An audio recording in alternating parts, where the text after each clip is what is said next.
네, 오늘은 소그룹을 인도할 때 메시지를 효과적으로 나누는 법에 대해서 같이 살펴보려고 합니다. 어떤 조직이든지 소그룹이 견고하게 서 있는 조직은 그 조직이 강력하게 유지가 될 수 있다고 생각을 하는데, 우리들은 다양한 소그룹에 속해 있습니다. 그런데 소그룹의 의미를 발견하지 못하는 이유는 소그룹에서 나누는 많은 메시지들이 증발되고 날아가기 때문이라고 생각을 합니다. 그래서 오늘 여러분들과 같이 소그룹에서 의미 있는 메시지를 남길 수만 있다면 소그룹에 상당한 동기부여가 되리라고 생각을 합니다. 이 영상을 보시는 목자, 리더, 주일학교 교사, 그리고 가정 예배를 인도하시는 분들이 도움이 되셨으면 좋겠습니다.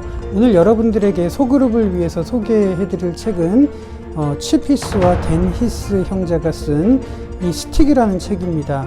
메시지를 전달하는 데 있어서 제가 본 책 중에 가장 탁월한 책이 아닐까 하는데요. 이 책을 토대로 여러분들과 같이 소그룹에서 메시지를 효과적으로 전달하는 법에 대해서 같이 나누려고 합니다. 이 책에서 6가지를 제안을 하는데, 오늘은 여러분들과 2가지를 살펴보려고 합니다.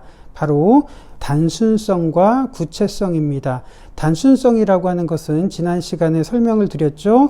어떻게 하면 소그룹을 효과적으로 단순하게 이끌어갈 수 있을까? 첫 번째, 무엇을 전할까? 두 번째, 왜 그렇게 생각을 하느냐? 세 번째, 그렇다면 어떻게 그것을 행동으로 옮길 수 있느냐라고 말씀을 드렸는데, 이 구조 위에서 구체성을 오늘 여러분들과 같이 살펴볼 겁니다. 구체성을 다른 말로 한다면 어떻게 하면 소통할 수 있는가 하는 부분인데요. 자, 소통할 수 있는 것의 핵심은 바로 말하는 사람과 듣는 사람이 공통의 언어를 쓰고 있는가 하는 부분입니다. 그래서 말하는 사람과 듣는 사람이 공통의 언어가 사용이 되지 않는다면, 아무리 한 줄을 요약한다고 하더라도 그것은 지식의 저주로 돌아올 수밖에 없습니다. 지식의 저주란 말하는 사람의 지식이 오히려 소통을 가로막는다는 그런 의미를 말하는데요. 메시지의 완성은 입에서 나올 때가 아니라 귀에 들어갈 때 완성이 된다는 것. 그렇다면 어떻게 청중의 귀에 메시지를 남길까 하는 부분들이 우리들이 생각해 봐야 되는 것이죠. 그래서 공통의 언어를 사용하라고 하는 겁니다. 이 전제가 무시가 된다면 아주 많이 경험하는 것이 조금이라도 더 말을 많이 해야 메시지가 잘 전달된다고 생각을 하는데, 그것이 얼마나 의미가 없다는 것을 우리들은 잘 알고 있습니다. 우리들은 너무 많은 메시지의 홍수 속에서 살아가고 있습니다. 그런데 메시지의 완성은 귀에 전달될 때 완성이 된다는 것. 한번 여러분들에게 이 부분을 보여드리려고 하는데요. 존 F 케네디 전 미국 대통령이 1962년도에 우주개발과 관련된 연설을 할 때 어떤 단어를 썼는지, 어떤 표현을 했는지 여러분들이 한번 귀를 기울여 보셨으면 좋겠습니다. 첫 번째, 만약에 케네디 대통령이 이렇게 연설을 했다면 어떨까요?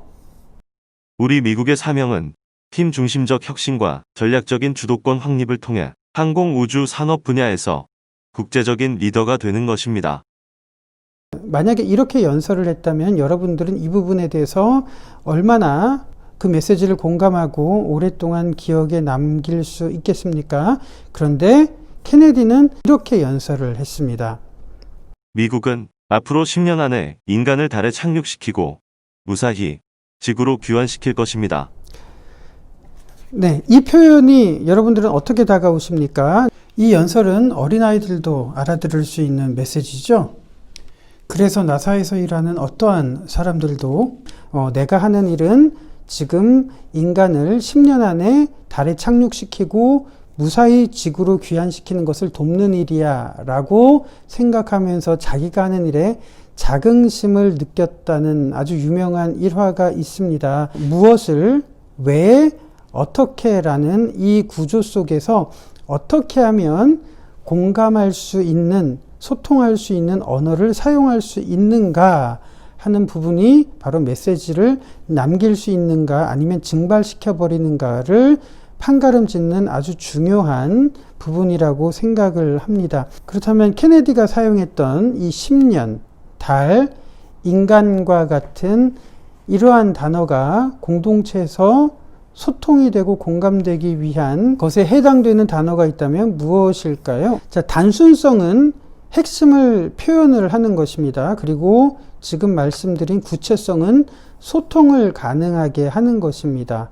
우리가 살아가는 환경은 굉장히 구체적인데 교회에서 전달되는 메시지들은 증발되고 흘러가는 경우가 굉장히 많습니다. 그것은 우리들의 소그룹에서 나누는 메시지들이 추상적이기 때문입니다. 그래서 이 책의 저자 칩 히스는 추상성은 판단을 마비시킨다라고 일가를 하기도 합니다. 실제로 교회에서 통용되는 많은 추상적인 언어들은 우리의 판단을 마비시키고 심지어 세뇌시키기까지 합니다. 자, 여러분들에게 귀에 남는 메시지를 남길 수 있는 법, 소그룹에서 무엇, 왜, 어떻게 라는 이 구조 속에서 어떻게 하면 서로 통용되는 언어를 사용할 수 있을까 하는 부분을 한번 시도해 보시면 좋을 것 같아요. 귀에 남는 메시지를 어떻게 만들 수 있는지가 관건입니다.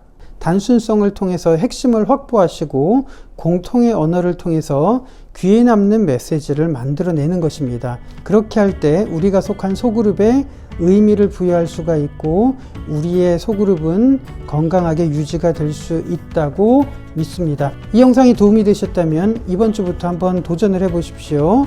오래 남을 만한 메시지를 여러분들의 언어로 공감할 수 있는 언어로 사용해서 만들어 보십시오. 어떻게 달라지는지 확연히 느낄 수 있으리라고 생각합니다.